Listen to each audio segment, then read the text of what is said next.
Hey guys, Cassandra Foster here. One more time, trying to get up and get moving. Today I was just chilling in the yard and working in the garden. I got the microphone in hand, so if you see that come up and down, I just wanted you to be aware of what it is, okay? And I started the garden this week, so I've been planting things like cucumbers, tomatoes. I got the basil, spinach, lettuce, mustard greens coming up. So I'm excited about that. I have a few things that haven't come up yet, but I'm still, waiting for it to pop up, and I believe that it will. So just waiting patiently. I wanted to do a video today on simple living and simplifying your life. That was one of the things that a counselor had mentioned to me when I started counseling sessions. And I look back, and that was maybe 9 years ago. It was in 2013, and we are in 2022. So, yeah, that was almost 10 years ago, okay? As I was talking to someone today about it, that came up, and I look back over my life. The truck riding by, so I'm gonna give it a minute.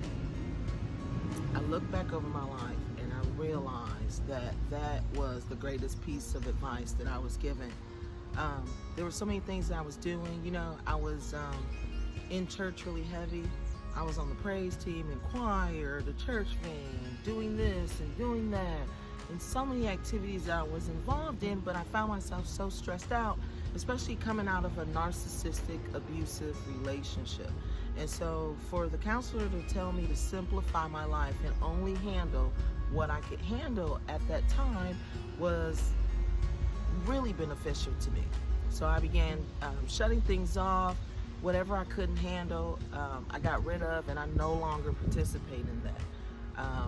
And so what I wanted to share with you guys was, as I was having the conversation today, was my child was the one who mentioned to me that my life is seems so much easier now. And when a child says that, at that time I wasn't homeschooling, the kids were in school, and so I did make a decision to homeschool.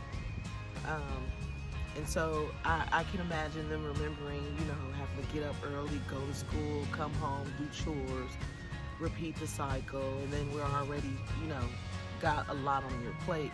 You know what I mean? So you throw in a PTA meeting or a school conference already in a stressful cycle.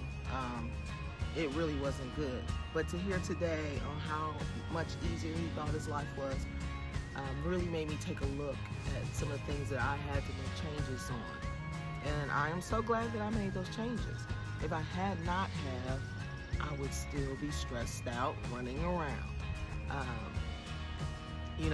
One of the things that, the reason why I sat out here so you guys could see the garden and the things that I'm working on is food security. That is a simple thing, to plant some seeds, to watch them grow. Simple thing to do, but not many of us do it. So I think when you get older, you kind of think about those things and you get involved in it. And I am older, so I guess it's just time for me to get into gardening. I was able to take some old tires and paint those, have a day with the kids, and we painted those a couple weeks ago, and then filled them with dirt, and we got some plants in there. Again, we got some tomatoes, some cucumbers, some lavender, some spearmint. Those are some of the herbs. I got rosemary, thyme, dill, onions. So I'm just excited this year for all the things that we have branched out to do.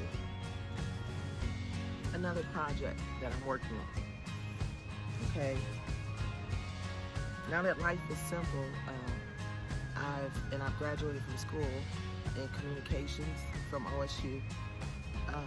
One of the first stories that landed in my lap was a personal story. I was given a family member's box of books, and when I went through it, I came across this book here.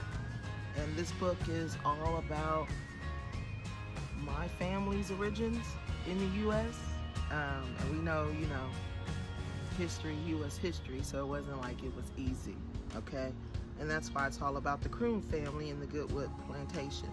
I am going to be delving and talking about this book in depth. So I don't want to talk about it all here, but the reason why I showed you that book was to bring up the concept of my childhood with my aunt, or this particular aunt who this book belonged to. As a child, I remember going with my mother to visit people, and she was doing interviews, and I knew these people were part of our family, but I never knew how. And I had to be around 7 or 8 at this time that she was doing this. And so when I came across this book, I called her and I asked her about it just to find out what she was doing it for. And she was doing it for my aunt Thelma.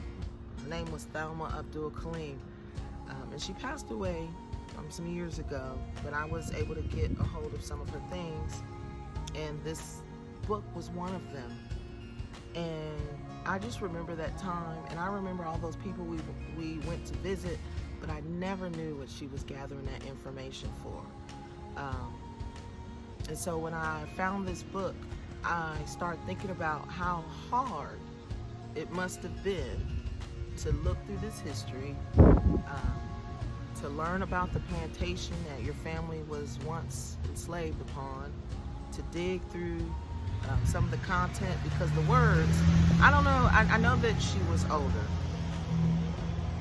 And so, given that she was from that generation, I'm sure that she really understood why they worded it the way they worded, because some of it is kind of hurtful, you know. So I just was, as I meditate on this book still, you can imagine that it's a hard read. It's not easy. And so that's what made me think about her and her journey and all the things that she endured. And I think about her life and think about how strong she was to do this mostly by herself. She had the help of my mom, but my mom didn't finish the journey because she said it was hard for her to do.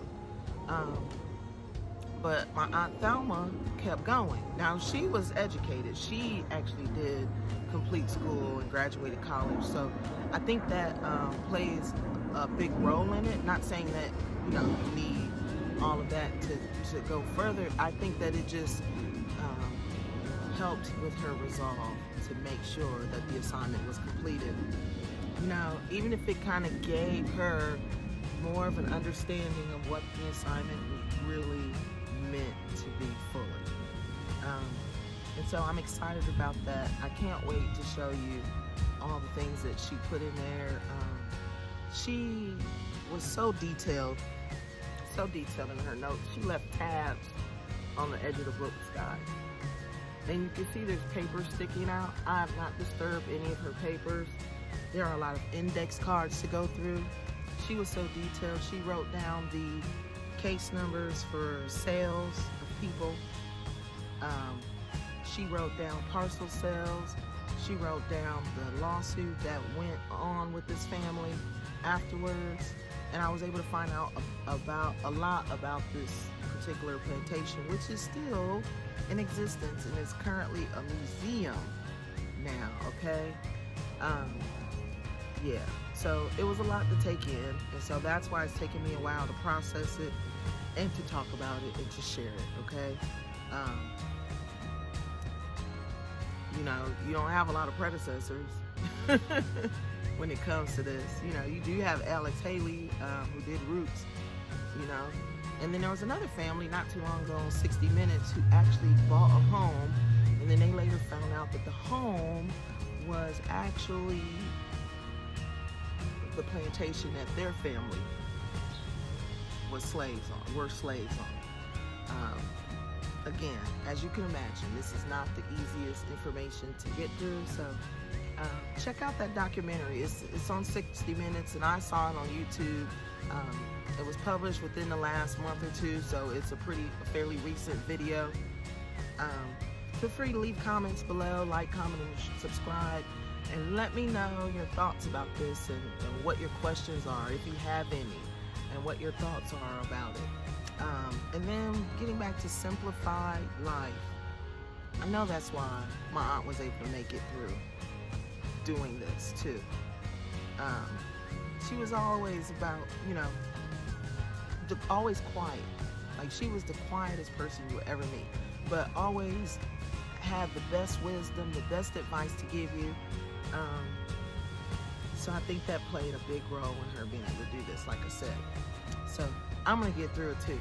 All right, guys.